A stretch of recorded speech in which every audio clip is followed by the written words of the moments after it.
The mahogany boardroom table gleamed under soft lighting as I watched my career crumble. My sister Victoria stood at the head of the table, her perfectly manicured hands planted firmly on its surface, her expression a mask of false regret. I'm Madeline Carter, and this was the day my sister decided to destroy me. As the new CEO of Carter Technologies, Victoria's voice carried across the stunned silence.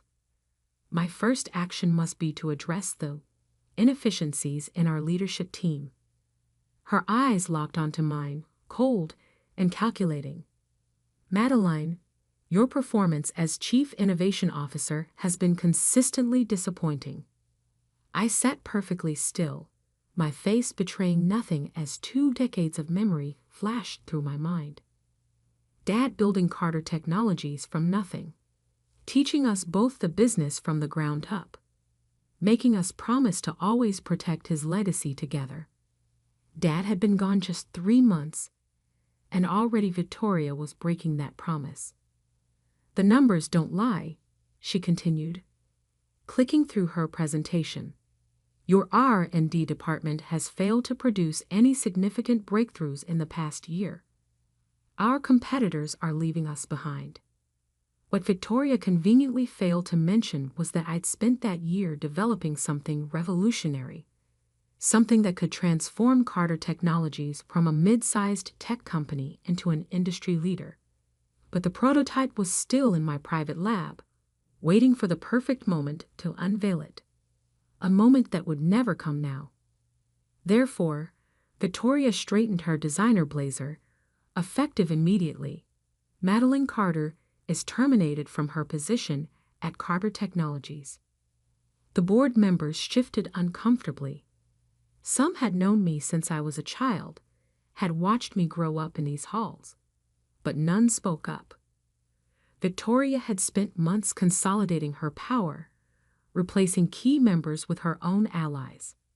You can't do this, I said quietly, my voice steady despite the rage building inside me. I own 30% of this company.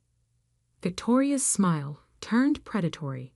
Actually, according to Dad's will, you own 20%. The board owns 30, and I control the remaining 50.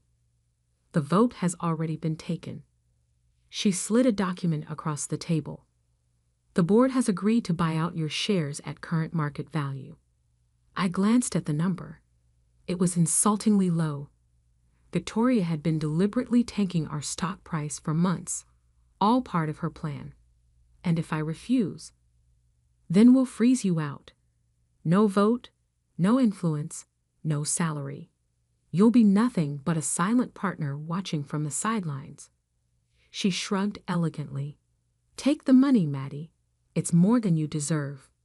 I stood slowly, gathering my things with deliberate care. The weight of my private lab keycard seemed to burn in my pocket. The key to everything Victoria thought I'd failed to create.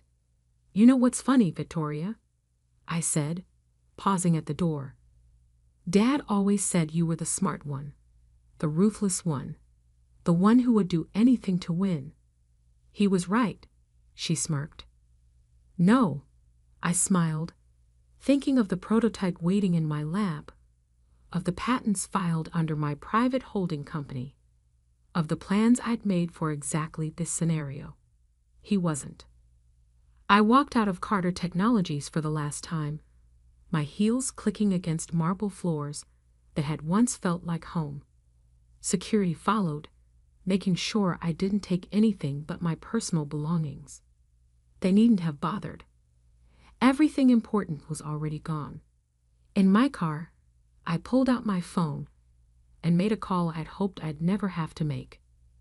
Ms. Jang, it's Madeline Carter. Remember that contingency plan we discussed? It's time.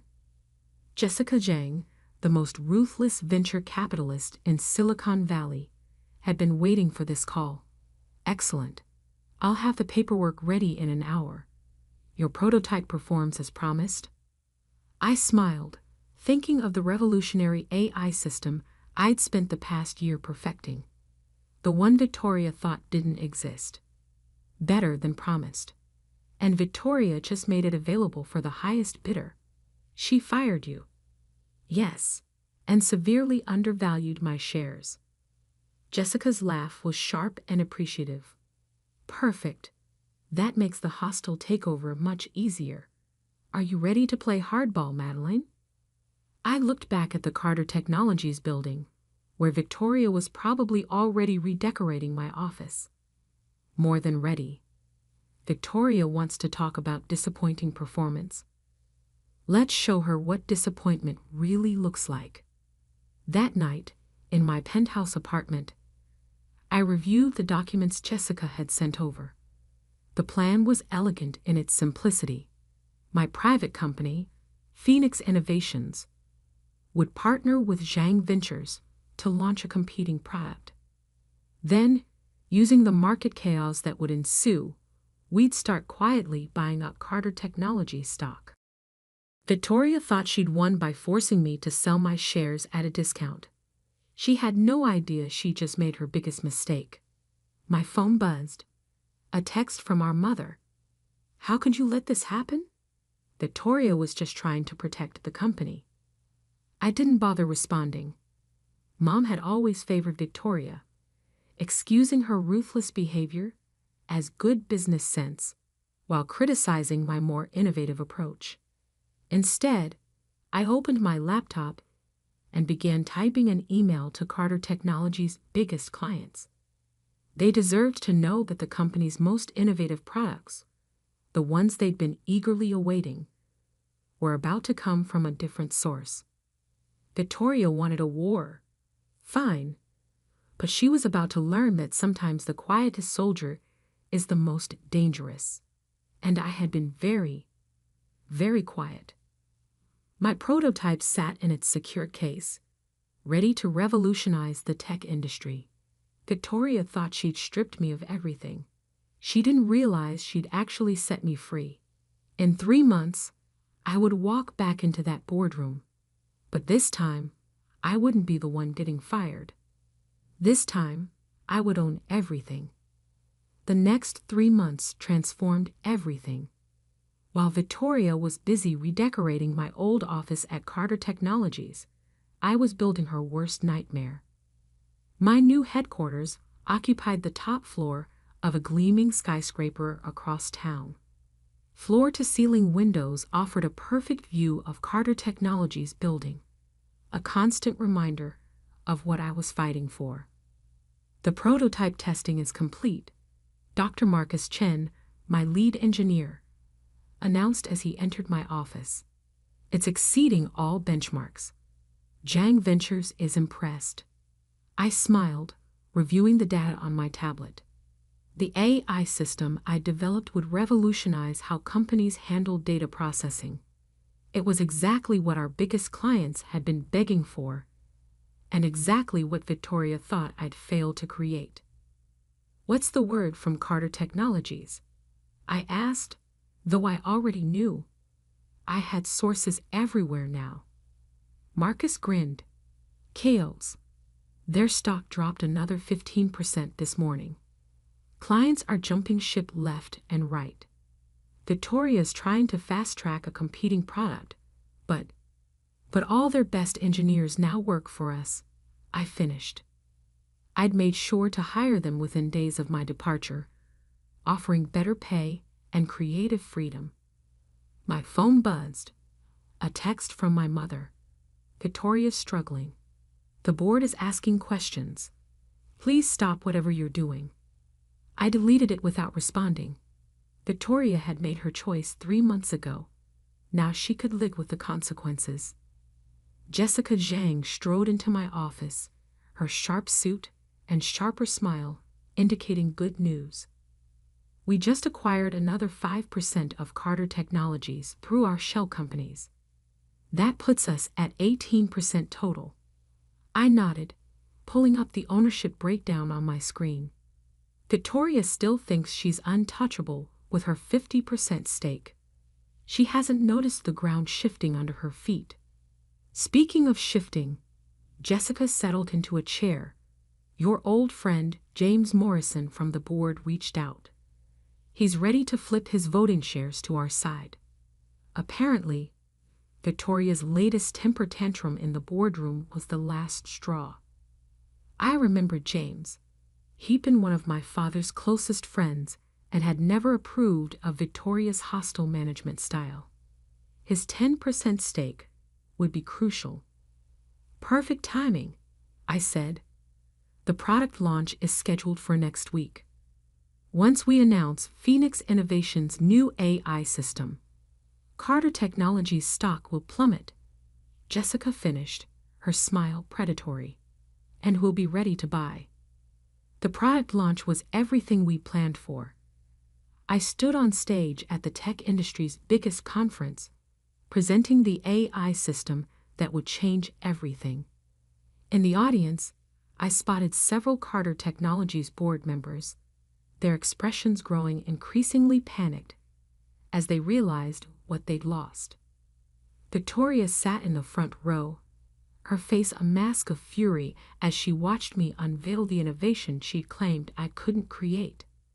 When I announced that Phoenix Innovations had already signed contracts with 3 of Carter Technologies' biggest clients, she stormed out. The next morning, Carter Technologies' stock dropped 40%. "Your sister's online one," my assistant announced later that day. "She sounds upset." I let it ring through to voicemail. Victoria had never bothered to listen to me. Now it was my turn not to listen to her. Her message was exactly what I expected.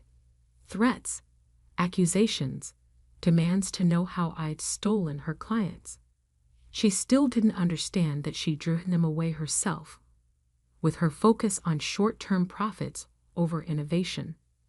The hostile takeover proceeded exactly as planned.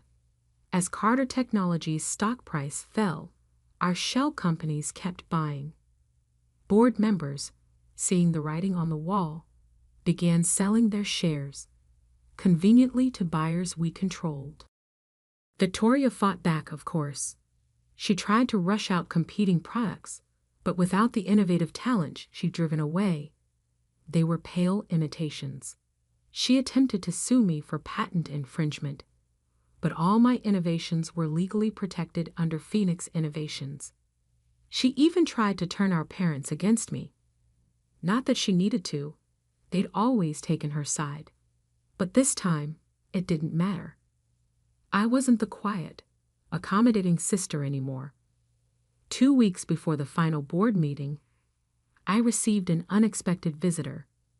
James Morrison stood in my office, looking both impressed and slightly amused.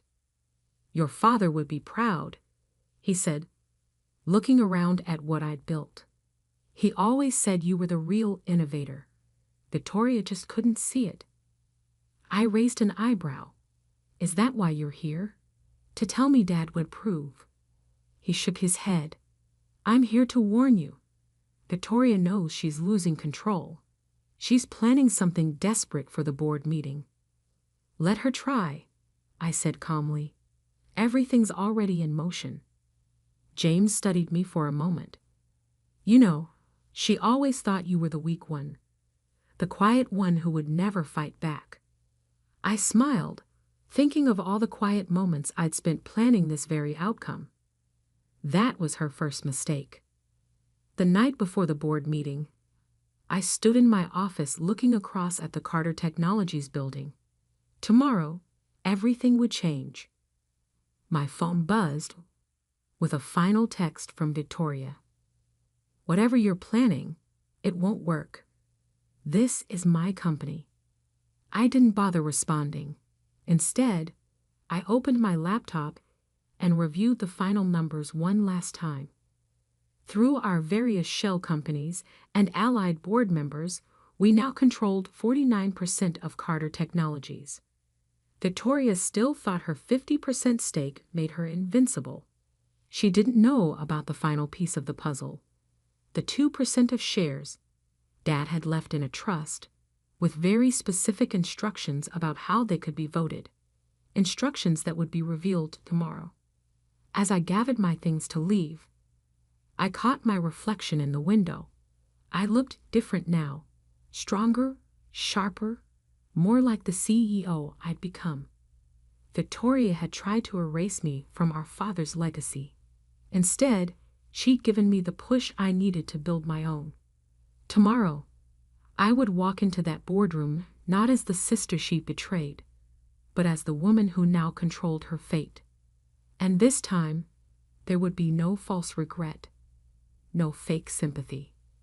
Just pure, cold, corporate justice. The morning of the board meeting, I arrived early at Carter Technologies. The security guards, who still remembered me from my childhood days running through these halls, nodded respectfully as I passed. They'd seen enough corporate drama to know which way the wind was blowing. The boardroom looked exactly as it had 3 months ago, down to the gleaming mahogany table where Victoria had tried to destroy my career. But today, different papers waited at each seat, documents that would change everything. Victoria burst in at 8:55 a.m., her usual confidence slightly frayed around the edges. She faltered for just a moment when she saw me sitting calmly at the table. "You're not supposed to be here," she snapped. "This is a closed board meeting."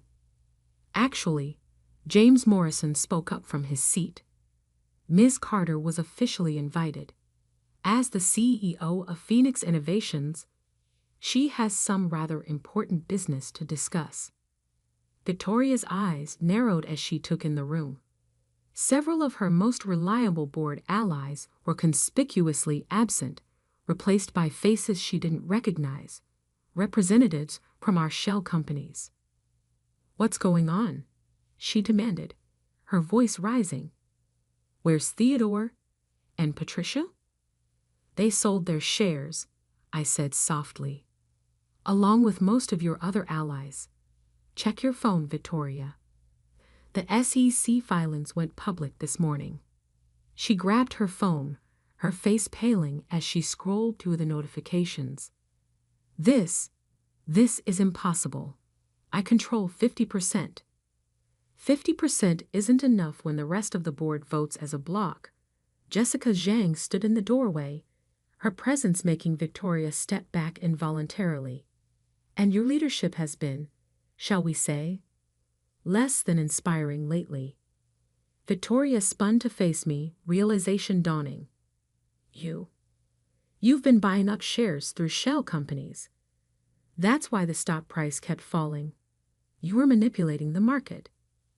"No," I corrected her. "The stock price fell because you drove away our best talent, alienated our biggest clients, and failed to innovate. We just helped the market recognize your true value." "It doesn't matter," she said, but her voice wavered. "I still control 50%. You can't outvote me." About that, James pulled out a sealed envelope. "Your father left certain instructions with the trust that holds 2% of company shares. Instructions that could only be revealed under specific circumstances." Victoria sank into a chair as James began reading. "In the event that either of my daughters attempts to forcibly remove the other from the company, these shares are to be voted with the daughter who demonstrates true innovation and leadership. The trust has reviewed both sisters' actions," James continued. Victoria's hostile removal of Madeleine, followed by Madeleine's successful launch of groundbreaking technology through Phoenix Innovations, makes the decision clear. I stood slowly. The 2% votes with me, combined with the shares we've acquired and our allied board members, that gives us effective control of Carter Technologies. "No," Victoria whispered. "Dad wouldn't." "Dad knew exactly who you were," I said quietly. "He knew you'd try something like this eventually. That's why he left an insurance policy." "The first vote," Jessica announced, "is to remove Victoria Carter from her position as CEO, effective immediately." "You can't do this." Victoria shot to her feet. "This is my company." "Second vote," I continued as if she hadn't spoken, is to approve the merger between Carter Technologies and Phoenix Innovations, with Madeline Carter as CEO of the combined entity. All in favor? James asked. Hands rose around the table. Victoria watched helplessly as her empire crumbled. The votes are recorded, Jessica stated formally. Victoria, you'll need to clear out your office by the end of the day. And if I refuse, then I'll have security escort you out, I said calmly. Just like you did to me 3 months ago. She stared at me, tears of rage forming in her eyes. I'm your sister. You stopped being my sister the moment you chose power over family. I'd pressed the intercom. Security, please escort Ms. Carter to her office to collect her belongings. As Victoria was led away, our mother burst into the boardroom. What have you done? How could you do this to your sister? I met her gaze steadily. The same way you both did it to me. The difference is, I did it legally and ethically, and I did it better. Over the next year, the merged company flourished. My AI technology revolutionized the industry, just as I'd planned. Stock prices soared, clients returned, and innovation once again became our driving force. Victoria tried to fight back, of course. She attempted lawsuits, leaked stories to the press, even tried to start a competing company. But without Dad's name or money behind her, she discovered just how hard it was to succeed on merit alone. Our parents took her side, naturally. Holiday dinners became a thing of the past, but I didn't mind. I had built my own family now. A team of brilliant innovators who valued creation over destruction. 1 year to the day after the takeover, I sat in my office, the same office where Victoria had once reigned. A familiar figure appeared in my doorway. Miss Carter? My assistant looked uncertain. Your sister is here. Victoria stood behind him, looking different, humbler. The designer clothes and perfect makeup were gone, replaced by a simpler, more authentic version of my sister. Can we talk? She asked quietly. I studied her for a moment, then nodded. Close the door. She sat across from me, fidgeting with her purse. I've been doing a lot of thinking this past year. About Dad, about the company, about what you built while I was busy trying to tear you down. And you were right. About everything. She took a deep breath. I wanted to control Dad's legacy so badly that I forgot what that legacy was supposed to be about. Innovation, creation, building something meaningful. I leaned back in my chair, waiting. I'm not asking for my job back, she continued. I don't deserve it. But I've been developing some ideas of my own. Small stuff, nothing like your AI system. But it's mine, and it's honest. She pulled out a business plan, sliding it across my desk. I'm not asking for money or support. I wanted you to be the first to see it. I picked up the proposal, scanning it thoughtfully. It was good, genuinely good. A small tech solution for local businesses, the kind of thing that could help real people. You did this yourself? She nodded. No shortcuts. No writing on Dad's name. Just me. Learning to code in my apartment, trying to build something real. I was quiet for a long moment, remembering all the times I'd wished for my sister to understand what real innovation meant. There's a small business incubator program starting next month, I said finally. Independent from Carter Technologies, but I mentor there sometimes. Submit your proposal.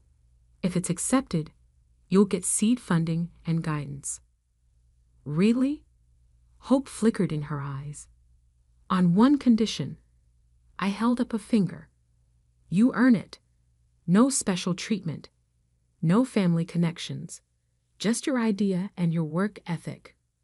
She stood, straightening her shoulders. "That's all I'm asking for. A fair chance to prove myself." As she turned to leave, I called after her. "Victoria?" She paused at the door. "Dad would be proud. Not of what happened before, but of what you're trying to do now." A small smile curved her lips, not the predatory smirk I remembered, but something more genuine. "Thanks, Maddie. But I think he'd be prouder of you." After she left, I stood at my window, looking out at the city where both our dreams were taking shape. Victoria had needed to lose everything to learn what real success meant, and I had needed to lose my place in the family to find my true strength. Sometimes the best revenge isn't about destroying your enemy. It's about building something so magnificent that they're forced to change just to keep up.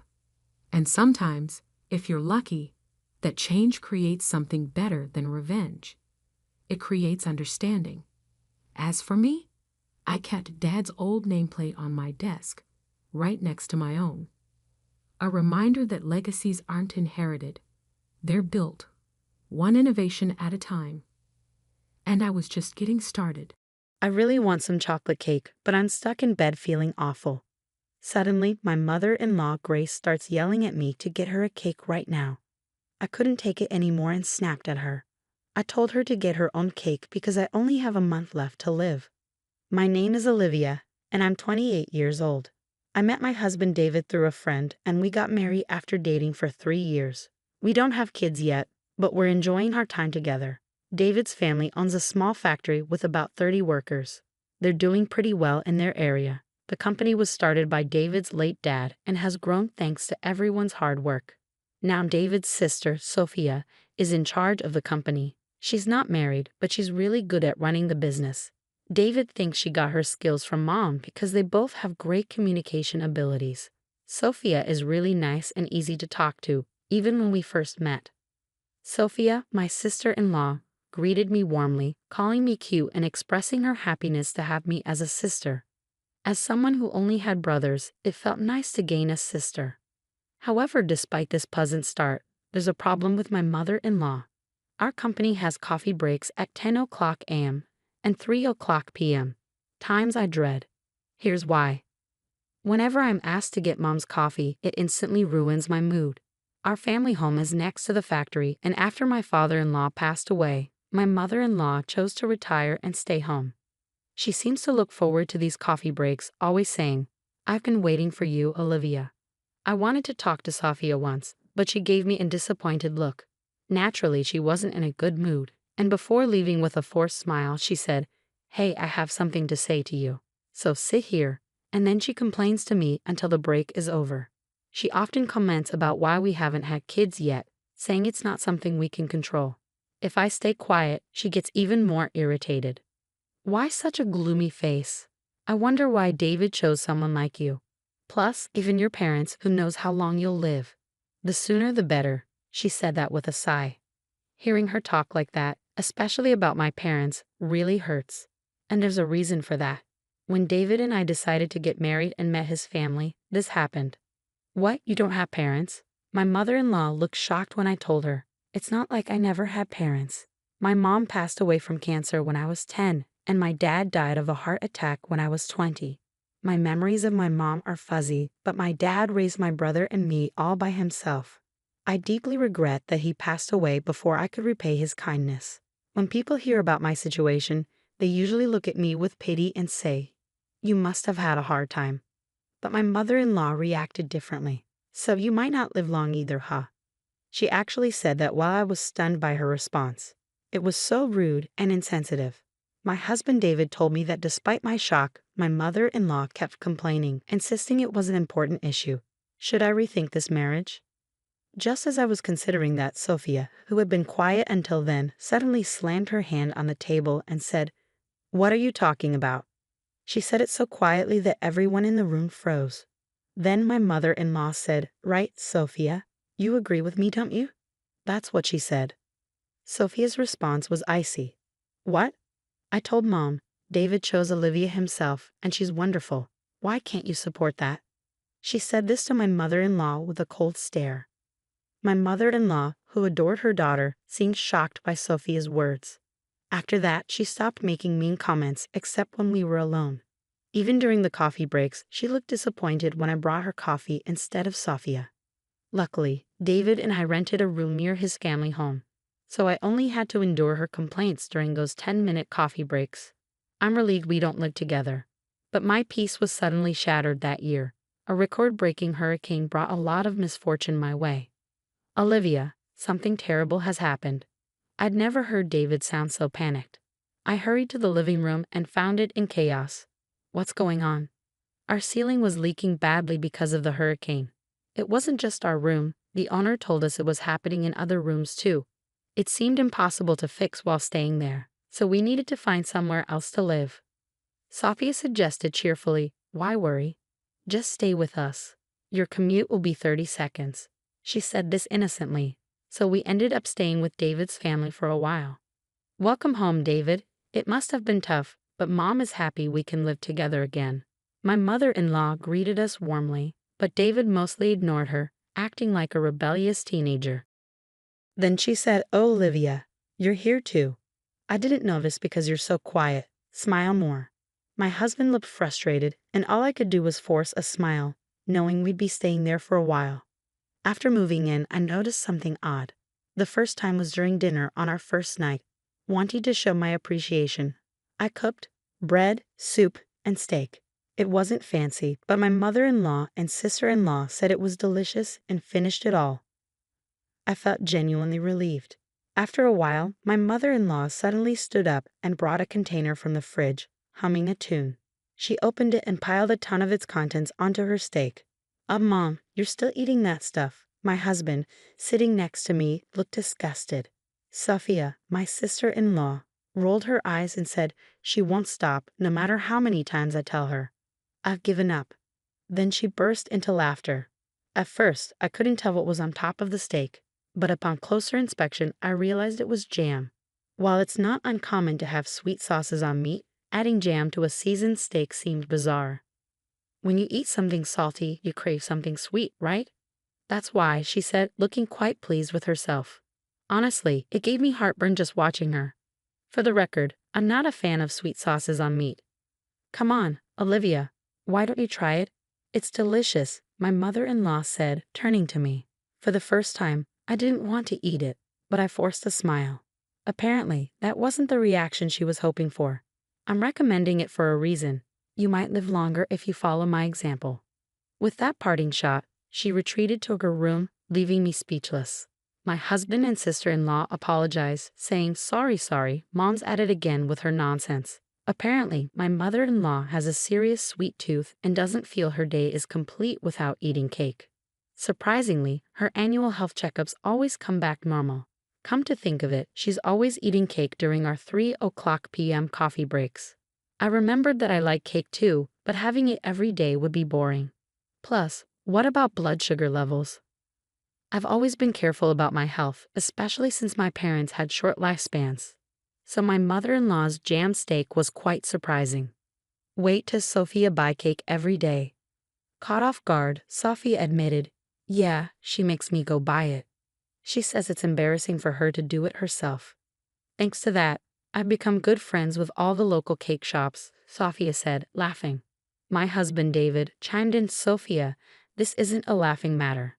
Mom's getting older. She needs to start caring about her health. I've always left it to Sophia to deal with Mom, and I feel bad about it." With that, he looked frustrated. "Well, I think you guys will have to help out more from now on," Sophia said cheerfully, and I prepared myself for more interactions with my mother-in-law. Living with my in-laws made my commute much shorter, so I took the lead in doing household chores before and after work. I tried to talk to my mother-in-law, but she often ignored me or gave me the cold shoulder. Despite that, she never missed a chance to complain about the kids during our coffee breaks. Since moving here, I've been having more rough days. It's probably the stress. My mood was low and my husband noticed. He offered several times to go to the doctor with me. "Let's move out and stay at a hotel for a while," he suggested, but I turned it down because it felt like a waste of money. and the nearest hotel was still a bit far. Then the worst news came, a week-long business trip. I was stunned when my husband told me. The reason for my dread? Sophia, my sister-in-law, would also be going, meaning I'd be alone with my mother-in-law. Yeah, I said it. My husband offered to take me with him, but I thought, it's just a week. I hope I can manage, especially since I still wasn't feeling well. On the day they left, Sophia sent me a mother-in-law survival guide to my phone. If anything happens, just give her cake and you'll be fine. I couldn't help but laugh. The guide included local cake shops and my mother-in-law's favorite cakes from each. For someone like me who was gearing up for a tough week, this information was a lifesaver. In a week, our home renovations would be done, and we could move back. I thought optimistically. I could handle this, but that hope faded on the first night. When I returned from work, my mother-in-law was blocking the entrance. You know why I'm angry, don't you? She snapped. No, I don't. I'm not psychic, I replied, losing patience. You missed both the 10 o'clock a.m. and 3 o'clock p.m. coffee breaks today. Her words caught me off guard. Indeed, with my husband and Sophia away and end-of-month tasks piling up, I'd completely forgotten about my mother-in-law's coffee breaks, and I never had a coffee break myself. I thought she'd understand since she used to work, but she yelled at me the moment we were alone. You start this harassment, you wicked woman, she said with an angry look. I felt a huge disconnect. Why was I being yelled at like this? Did I deserve to be called wicked? Suppressing my anger, I thought, it's just a few more days and said, I did buy cake during my lunch break. It's in the office fridge. Sorry I didn't bring it here. Her face instantly changed from angry to smiling. Let's forget about today. Don't forget tomorrow, okay? She said cheerfully and went back to her room. From then on, I made sure never to forget the coffee breaks, knowing how much trouble it would cause if I upset my mother-in-law. On the day my husband and Sophia were supposed to return, I felt incredibly stressed. I was hit with nausea, headaches, and a loss of appetite. I took the day off and went to the hospital. It's pretty serious. Can your family come right away? I couldn't stop crying at the doctor's words. I was told I have cancer and at most 6 months, maybe even just 1 month, to live. I returned home, my face stained with tears, my body trembling, and collapsed onto the bed. The door burst open. What are you doing, skipping work? Sophie and David are working hard, and you're slacking off? Her yelling worsened my headache. I didn't have the energy to respond, so I just said, I'm not feeling well, and closed my eyes. Mother-in-law didn't seem to care. She didn't want to leave the room and kept complaining to me. She said things like, that's why you can't have kids, and who knows if you'll live long. I just stayed silent, pretending to be asleep. Then suddenly, she asked about today's coffee break. Is she really this insensitive? I thought, opening my eyes to see her standing over me. Grace, I'm sorry. I'm not feeling well enough to go shopping today. Could you please? She cut me off. I don't care. I want chocolate cake now. Go buy it. You're probably faking it. She screamed at me louder than ever. My frustration exploded at the woman in front of me, who was acting selfishly like a child. Shut up. Listen to me. I have 1 month to live. Go buy your own damn cake, you idiot. My words seemed to shock my mother-in-law, who stared at me wide-eyed. Then, from behind her, Mom, what are you doing? And Olivia, what do you mean by 1 more month? My husband, looking pale, and my sister-in-law, equally concerned, were standing there. Oh, weren't you supposed to come back tomorrow? Ignoring the visibly shaken mother-in-law, my husband came to my side. I felt so relieved by his action that I burst into tears. I can't take it anymore. The doctor says it might be cancer, and I'm not feeling well, but you keep nagging me to go buy cake. Enough is enough. Stop bothering me about the kids too. Just leave me alone, you idiot. I let out all my resentment towards my mother-in-law while crying. My husband and sister-in-law looked at her with cold eyes. Sending a sick person to buy cake. Are you stupid?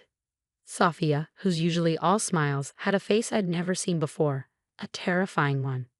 You've been making snide remarks about the kids. Look, I didn't say anything because it's a private matter, but the reason we can't have kids is me. My husband raised his voice as he said this. In reality, about a year after we got married, we consulted a doctor because we were having trouble conceiving. The test showed that I was fine, but my husband's numbers were low. He felt really down about it and kept apologizing to me with a sad face. I didn't want to make him feel that way, so I avoided talking about kids as much as possible. I did want children, but I thought life with just my husband was enough. I never considered leaving him because we couldn't have kids. I didn't tell my mother-in-law because I knew she'd start nagging. She listened to my husband's words with a face like her soul had been sucked out. Just then, my cell phone rang. The caller ID showed it was the hospital. Hello, yes, right now. My husband just got home. Okay, understood. The doctor who had called earlier sounded urgent, asking us to come right away. Am I really that sick? I started to cry from the anxiety. It's okay, Olivia. Can you stand? I'm with you. My husband, who also looked like he was about to cry, and I rushed to the hospital. As we were leaving, I caught a glimpse of my mother-in-law getting a stern lecture from Sophia. When we arrived at the hospital, we were immediately ushered into a room where the doctor and even the hospital director were waiting to offer us a deep apology. It was a misdiagnosis. According to the doctor, they had mixed up my medical records with another patient who had the same name and birth date as me. I couldn't believe such a thing could happen, but the doctor did look extremely worn out. This incident was later covered in a local news segment, and the hospital vowed to review its working conditions. We were then referred to another hospital. When we returned to my in-laws' house, my mother-in-law seemed to have been scolded by Sophia and was shrinking in her seat. Sophia later told me she was worried that her newlywed son might lose his wife and be heartbroken. It might be love turned inside out, but it was a real hassle seeing our tear-streaked faces. Even my mother-in-law broke down. Did I really do something that bad? She started crying. So what about Olivia? Sophia asked with a concerned look. I'm pregnant, I said, tears of joy filling my eyes. My husband was also shedding tears of happiness beside me. We immediately went to the maternity hospital as advised. It's still early, but yes, you're pregnant. We can confirm the heartbeat. Hearing that, we both burst into tears, even though we were in a hospital. Sophia also cried, saying, I'm so glad, so very glad. As for what happened next, Sophia got engaged to her long-term boyfriend and moved to another state with him after quitting her job.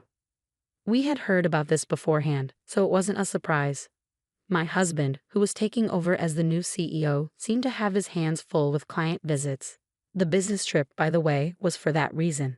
He told me later that he was able to come home a day early because it ended sooner than expected. Mother-in-law seemed to know nothing about it. What?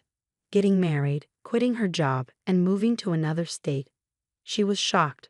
Sophia told her, yeah, I told you. Remember? Well, it doesn't matter. It's settled. Mother-in-law was in a daze, and we all laughed.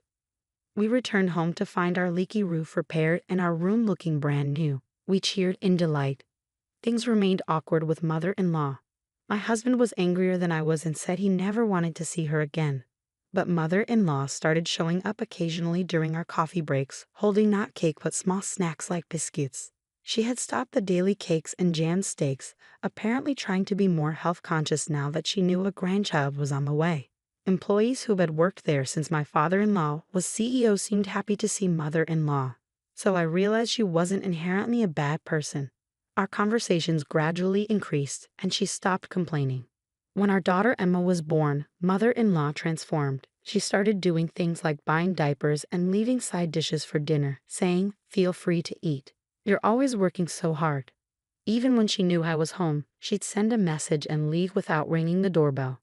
The side dishes were in a cooler, and I appreciated her thoughtfulness. I felt I could get along with this version of mother-in-law. What really convinced me was when Emma was born. Mother-in-law took my hand and said, thank you, Olivia. Really, thank you. Seeing her tears, I knew she was sincere. Sophia also seems to be doing well and recently announced her pregnancy. It seems like it won't be long before we all gather at the in-laws' house for a friendly meal. Hi, I'm Jacob. I'm really nervous today because I'm about to do something very important. I'm going to Sarah's house to ask her to marry me. Sarah and I were classmates when we were younger, and we started dating again after meeting at a school reunion 6 months ago. We're both older now, in our 30s, and we've been talking about our future a lot. Sarah has been talking about getting married, and although it made me a bit nervous, I also thought it might be a good idea, so we decided to get married. I feel bad that I didn't propose to Sarah in a proper way. We decided to get married quickly without much planning. Just a few days ago, we finally decided that I would ask her formally at her house. I haven't met Sarah's parents since we started dating, but I remember seeing her dad once when we were in middle school, probably at a parent-teacher meeting or a school event. He seemed serious and focused on education, which impressed me. My own dad passed away when I was young, and he was more laid back. So seeing Sarah's dad being so involved stuck with me. He seemed like a serious person. I'm worried about what Sarah's dad will think when he learns we decided to get married so quickly and without a proper proposal. He might think our relationship of only 6 months is too short.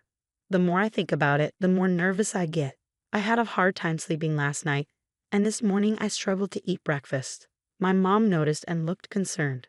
I told her I was going to introduce her to my girlfriend soon, but I didn't mention it's Sarah yet. I want to surprise her. My parents were also classmates in middle school, so I think she'll be happy to hear that my future wife is also a classmate. After my dad passed away, my family faced financial struggles, and I had to start working right after finishing middle school. My mom really helped me stay on track during that tough time. She's always positive, never speaks badly about others, and keeps a hopeful attitude, which has rubbed off on me. She doesn't ask much about my love life, probably because she knows I'm busy, but I want to reassure her. That's why I need today's meeting to go well. I'm feeling really nervous, like I might get a stomach ulcer. But seeing how anxious I am, my mom gave me a reassuring pat on the back and said, "You've got this, son." She's right. I can't afford to be weak now. I need to gather my courage. With that in mind, I made my way to Sarah's house. When I got there, Sarah greeted me at the door and welcomed me inside.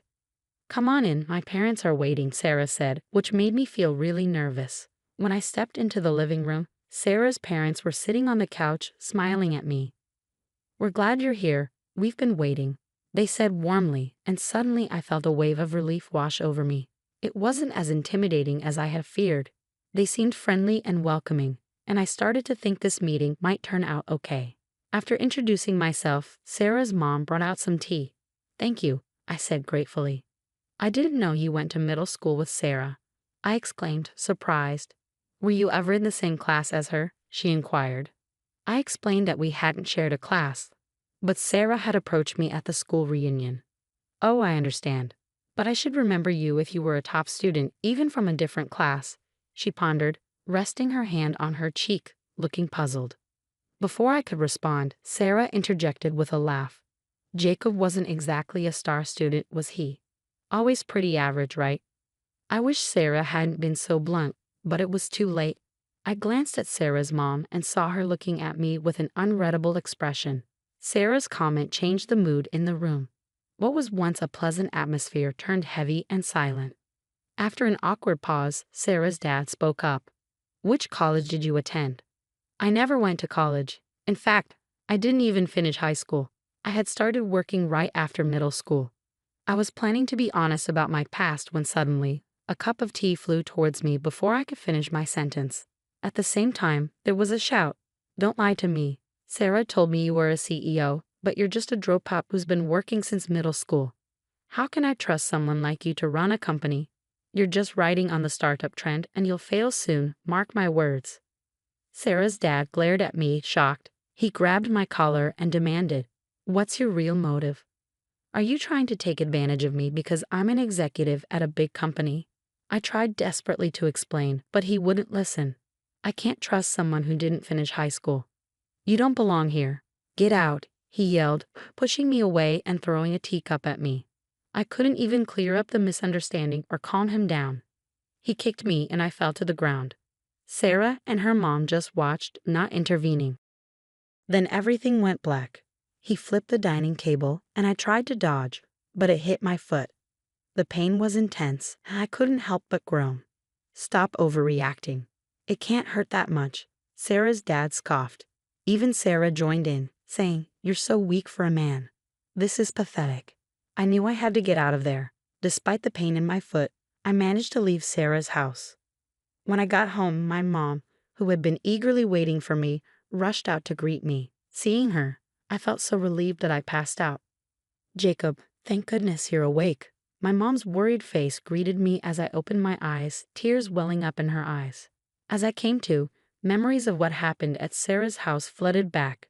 I was supposed to make her happy, but instead, I ended up causing her worry and sadness. I'm sorry, Mom. I don't think I can introduce you to my girlfriend after all, I confessed. Don't worry about it, Jacob. I'm just glad you're awake, my mom reassured me.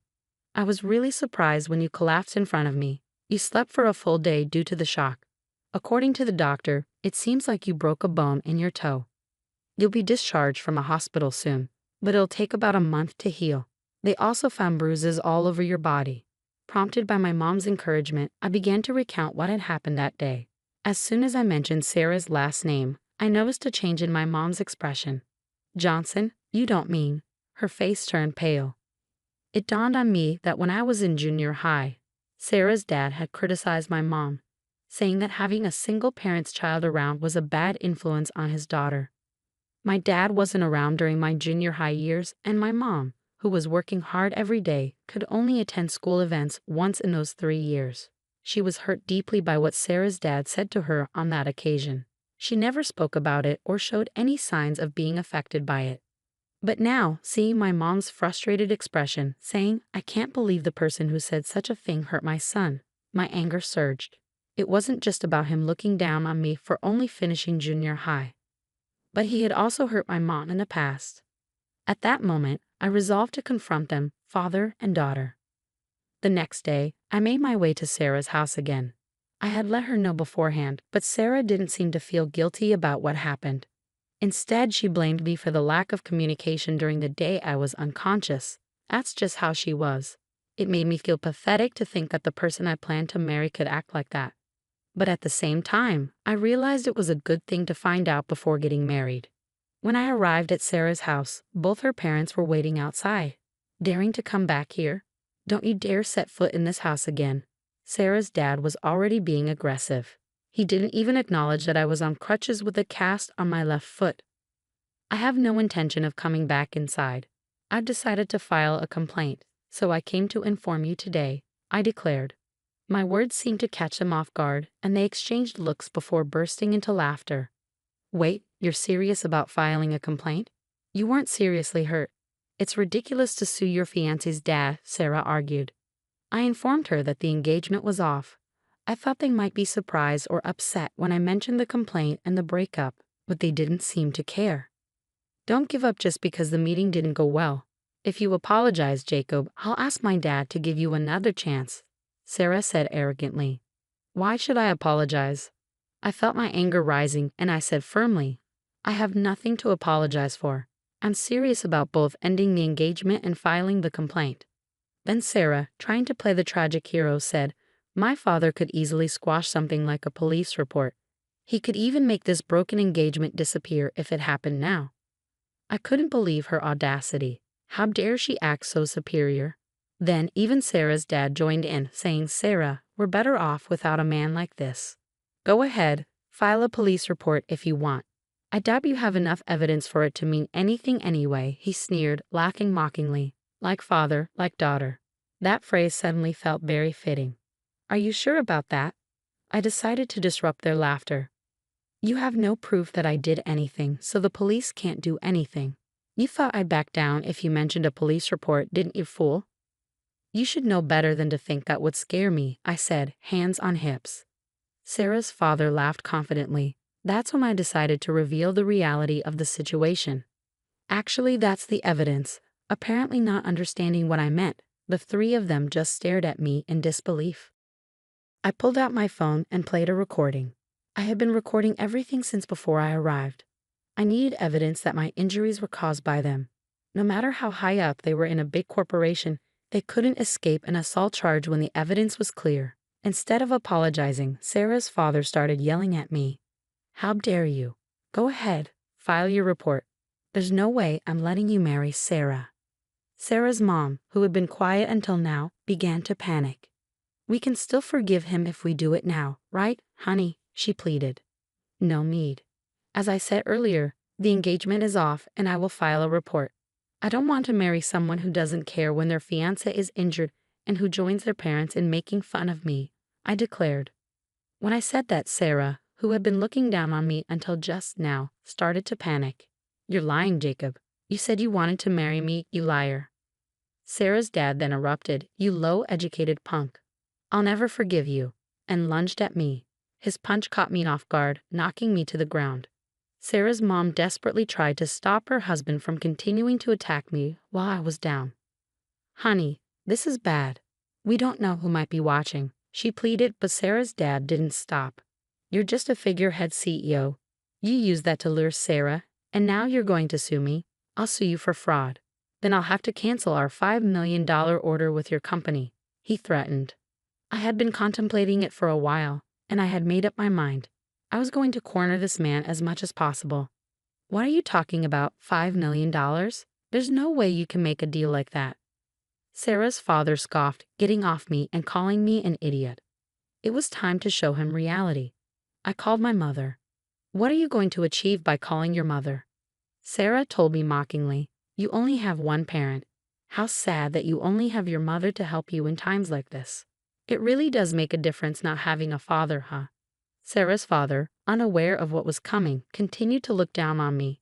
It was almost comical. About 10 minutes later, the moment I had been waiting for arrived. Sarah's father's phone started ringing.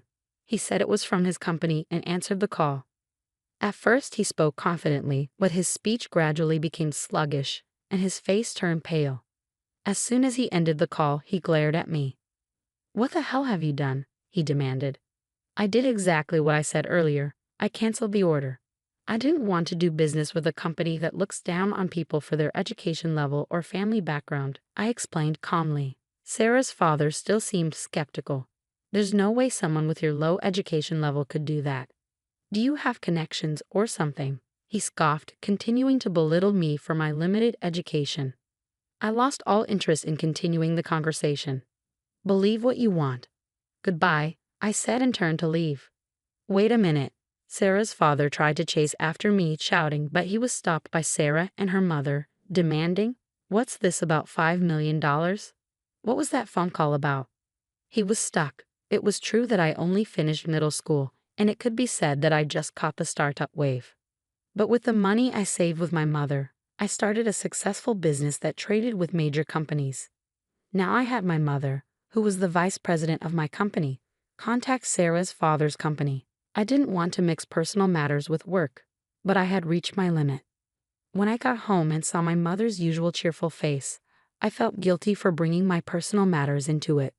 I felt like my time as a CEO was over, and I regretted making my mother take on such an unpleasant role. "Sorry, Mom, for making you make that unpleasant call," I apologized. But instead of being upset, my mother was smiling. When I asked her why, she said, "I came up with a good idea and decided on my own, without consulting you, the CEO." It turns out, when my mother called the president of the other company, she told them what Sarah's father had done to me. She suggested that if Sarah's father was fired, the cancellation of the order could be revoked. By the time I got home, the president of the other company had called to say that Sarah's father had indeed been fired. True to her word, my mother continued the order. I didn't mind making the call, and we didn't have to search for another supplier. We simply removed a toxic individual who only cared about status and insulted others. With that, my mother encouraged me as if there was nothing to worry about. Afterwards, I received numerous calls and emails from Sarah, pressuring me to marry her, so I blocked her number. According to a story I heard from a middle school classmate, after this incident, Sarah found out I was the CEO and approached me at the reunion. She likely wanted to be the CEO's wife and began dating me, discussing marriage. Sarah's father was arrested because I filed a complaint. Sarah's mother, who had been boasting about her husband's job at a major company, couldn't bear the neighborhood's judgment upon learning he was arrested. She seemed to have disappeared somewhere, leaving Sarah behind. It was a fitting end for a mother and daughter who were solely concerned about their image. I maintained our contract with the company where Sarah's father had worked, and we now have a good relationship. There are discussions about new projects, and it seems like my days will remain busy but fulfilling for a while. "Help me, sister," my niece Jenny said with tears in her eyes as she gave me a picture. It showed my brother, Jenny's dad, with his friends at a bar. "What's wrong, Jenny?" I asked. Before she could answer, my serious sister-in-law showed up. "What are you two doing?" she asked sternly, taking Jenny away. Alone now, I looked at the back of the picture and saw a message from my brother. It said, "If something happens to me, please take care of my daughter. My name is Alice. I'm a 32-year-old working in my family's construction company office. My older brother, who's 10 years older than me, was always seen as the one who would run the business someday. He's a hard worker, but he never seemed keen on taking over. Even though everyone, including me, thought he would, he often said, 'I enjoy carpentry, but I don't want to run the business.' It became his mantra, repeated over and over. Then one day, he dropped a bombshell.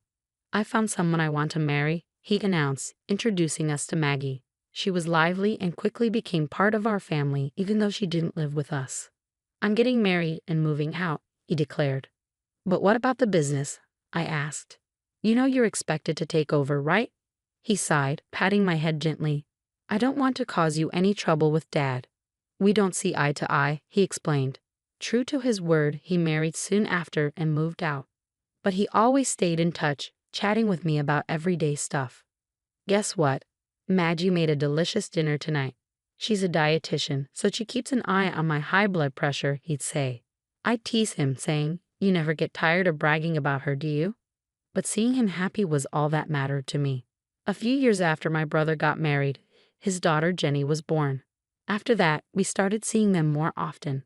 They looked really happy, and Jenny was growing up well-loved by both her parents.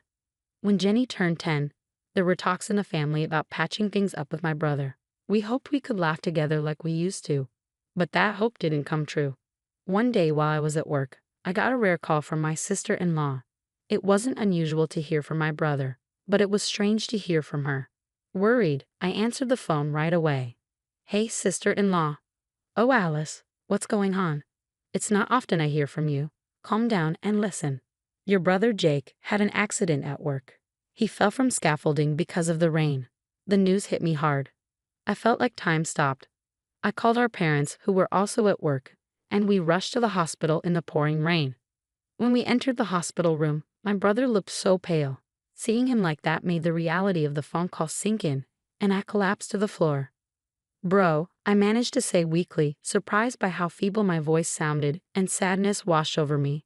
Beside the bed, my brother's wife was crying loudly, like the main character in a sad story. Her crying was so intense that it made me hold back my tears and just stare at her, feeling uneasy about her behavior. Jenny, standing next to her, looked down, her face pale, not crying but trembling as if she were scared of something. "Jenny, are you okay?" She didn't seem able to answer, still in shock from her father's death. After the wake for my brother at our home, as the relatives were grieving deeply, I found myself quietly crying in a secluded corner of the porch. The photo in the memorial portrait looked recent.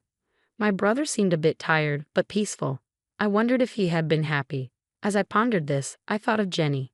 The last time we spoke, my brother, who adored his daughter, happily shared how he often took her to amusement parks and zoos. Jenny must be having a hard time after losing her dad. Thinking about her, tears filled my eyes again. But then I heard a familiar voice calling out to me. "Sis." It was Jenny, tears welling in her eyes. "Jenny, what's the matter?" I asked, wiping away my own tears, trying to stay calm. "Sis, I need your help. I'm scared. I think something bad might happen to me next." Before I could ask her to explain, she handed me something, nervously biting her lip. "Dad told me that if anything happened, I should give this to Alice," she said, repeating what our brother had told her. Jenny handed me a slightly worn brown envelope, which she had probably been holding onto for a while. "It's actually..." Just then, a cold voice interrupted us from behind, saying, "What are you doing?" I turned around to see my brother's wife, Maggie, looking stern. "I've been looking for you, Mama," Jenny said nervously. Maggie grabbed Jenny's arm and quickly took her away before I could say anything. Maggie had always been friendly and kind, but she seemed different now. It's understandable, given her husband's recent passing, but Jenny's behavior was also odd. Alone again, I opened the envelope and found an ordinary photograph inside. It looked like it was taken at a social event, with my brother smiling alongside some colleagues. I decided to flip the photo over. On the back, my brother's slightly angular handwriting read, "If anything happens to me, I want you to protect my daughter." I was shocked, speechless, just staring in surprise. I realized Jenny was asking for help, and this photo might be connected. So I decided to call a friend who was a police officer and arranged to meet him the next day. Usually the funeral would have been the day after the wake, but the crematorium wasn't available due to a certain day of the week, so we had an extra day.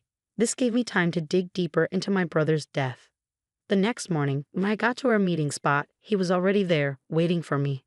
Sorry for calling you out of the blue. Don't worry about it. I was off duty anyway. What's going on? Well, it's just, I started to explain the situation to my friend, and he listened carefully. From a police standpoint, we can't take action based on just this evidence. I understand. I wish I could do more. But remember, I'm here if you need to talk. Yeah, thanks. Just talking it through helps me think. Even after saying goodbye to my friend, I couldn't stop thinking about the photo Jenny gave me. No matter how many times I looked at it, the message from my brother remained a puzzle. What else could I do to uncover a clue? The message alone didn't give me much to go on. I realized that talking to Jenny directly might be risky with my sister-in-law around. Then, an idea struck me. Maybe I could find something in my brother's belongings. Unable to sit still, I hurried to my sister-in-law's house. I'm sorry to bother you during this difficult time. I just wanted to check on you and Jenny, I said as she answered the door. Thank you for coming. Jenny's in her room, but she's not feeling too good since her dad passed, she replied, leading me to the living room. Despite her usual neatness, the house felt somber today. I don't see any of my brother's stuff here, and even a family photo that was here last time. There was no sign that my brother had ever been there. Determined to find something of his, I looked around the room. Maggie brought me some tea and homemade pickles. What caught my eye was a light purple bracelet similar to a rosary on Maggie's wrist. It didn't seem like something she or my brother would wear, and it made me uneasy as I thanked her for the tea and tasted the pickles. These pickles are really salty, aren't they? I remarked, quickly drinking my tea to wash down the extreme saltiness. But Maggie just tilted her head, saying, Really? I don't think so. Maggie, a dietitian, usually made delicious and healthy meals that my brother loved. It was odd for her to make something so salty, especially knowing my brother's high blood pressure. Since I arrived, I've been feeling uneasy at Maggie's house, and I started worrying about Jenny. I'd like to talk to Jenny. She's in her room, right? Just as I stood up to go to her room. No, you can't see her. What? Why? I'm sorry, but you need to leave. I'm busy getting ready for the funeral, Maggie said firmly, grabbing my wrist and pushing me out into the hallway, then out of the house. Feeling frustrated after finding no clues, I looked up at the sky, wondering what to do next. Suddenly, Jenny appeared at a second-floor window. She gestured for me to be quiet and threw something at me. It was a small key wrapped in cute memo paper, the shed key. Hide it under the potted plant after you use it, the note read. I gave Jenny a thumbs up, and she nodded before gently closing the window.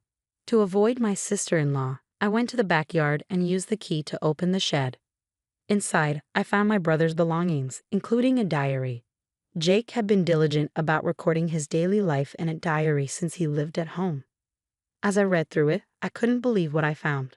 The food had become too salty, and even when he mentioned it, Maggie dismissed it, saying, Trust me, I'm a dietitian, and he couldn't get her to take it seriously. His health had been declining because of it.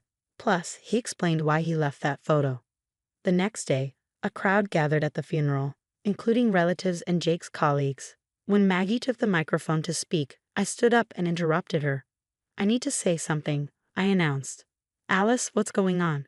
Maggie looked surprised as I walked to the front of the room, ignoring her. Jake didn't die by accident. My words caused a commotion in the hall, and Maggie's expression turned stern. What are you saying? My husband slipped and fell off the scaffold at work, Maggie protested. I showed everyone Jake's diary. It's all written here. My sister-in-law, who was usually a good cook, started making heavily seasoned dishes, and Jake's health started to decline. Isn't it strange, Maggie? Serving salty food to Jake, who has high blood pressure, and insisting he eats it all. I don't know what you're talking about. I always took care with his meals, Maggie insisted, trying to play innocent. Ignoring her, I presented another piece of evidence. This is a photo Jake left for me. At first, I didn't understand its significance, but when I visited your house yesterday, it became clear. The person in this photo is wearing a bracelet that matches the light purple one you're wearing. As I pointed to the person, everyone's attention shifted there. Mr. Johnson, you and Maggie were having an affair, weren't you? Even though you were a colleague Jake trusted, why betray him like this? As murmurs filled the hall, Maggie glared at me while the man looked pale and nervous. Mr. Johnson was a familiar face to me as well. He had been a good friend of Jake's since they graduated from high school and started working together. He had visited our house many times, and I had seen him wearing the same bracelet as Maggie's when he wiped sweat from his forehead. I'm sure Jake was struggling a lot, knowing that the colleague he trusted was having an affair with his wife, and that he might even be in danger. That's why he couldn't tell me directly, and leaving this photo was his way of trying to communicate. I said to Mr. Johnson, holding back tears. He broke down crying and held his head in his hands. What? A diary and a bracelet can't prove an affair or that I killed my husband. Maggie protested, getting defensive. But I was prepared and continued with the evidence from the diary. There's more. Jake checked your phone, Maggie, and found emails between you and Mr. Johnson. It seems you wrote, Jake is in the way of us being together. We need to get rid of him. That's not true. Whether it's a lie or not, we can easily find out by investigating, right? I challenge. At first, it seemed like you were planning to take advantage of my brother's high blood pressure to harm him through his meals. But that would take too long. So driven by your desire to get married as soon as possible, you approached Mr. Johnson to eliminate my brother in a workplace accident, didn't you? You planned to push him from a height on a rainy day, and if anyone asked, you'd just say he slipped. I never suggested such a thing. He's the one who brought it up. Maggie tried to deflect blame onto Mr. Johnson, pointing at him. He shook his head vigorously, denying it. Mr. Johnson, it was raining on the day my brother died, wasn't it? I asked. He nodded slightly. Usually work would be stopped on a rainy day, so why wasn't it? It was only drizzling, and we had a deadline, so he suggested we continue with the work. I saw it as an opportunity, Mr. Johnson explained. My brother considered you his best friend and trusted you until the end. You know that, I said, addressing Mr. Johnson. There was a collective intake of breath as he bowed deeply towards Jenny, my brother's only daughter. I was led astray by her, and I did something terrible. I'm truly sorry, Mr. Johnson continued to apologize through tears. Jenny looked at him with sadness in her eyes. Meanwhile, Maggie kept denying any involvement. Even at this point, you'll hand over the incriminating emails to the police, right? I asked, and when Mr. Johnson offered his phone, Maggie seemed to finally give up. Then, a police officer friend who had attended my brother's funeral arrested the two of them and took them away. It was a relief to see them finally caught. Afterward, Maggie and Mr. Johnson received long prison sentences. Thanks to the lawyer I hired, Jenny received financial support from a program called the Victims' Compensation Program, designed to help families of victims recover. Jenny was deeply affected by the incident and struggled for a while, but I adopted her as my own, and she's slowly starting to smile again. I've decided to give her all the love I can in place of my brother.